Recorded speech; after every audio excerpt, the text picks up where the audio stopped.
The next company that I attended an interview was Tickmarks, and so the role that I applied was financial planning analysis (FP&A), and these were the questions that were asked in my interview.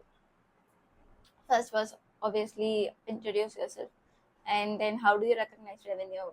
What is the revenue model that is in my company? And can you explain the complete process of revenue recognition from booking the order to till it is finally getting recognized completely in the financials? And then he asked me, how do you project cash flows?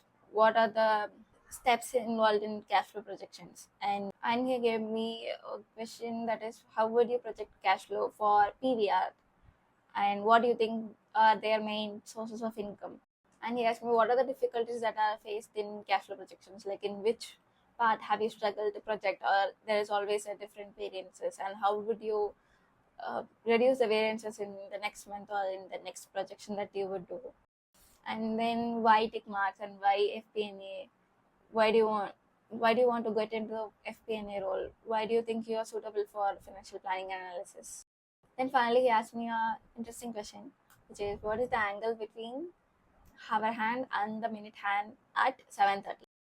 This was the only interesting question that I felt in all of my interviews, which I answered wrong anyway. Anyway, that was it for FP&A role. So you just have to study how cash flow projections, how do you study financial statements, what are the different aspects in financial, what do you look for, ratios, how do you interpret financial statements, what is the difference between forecasting and budgeting. All of this will help.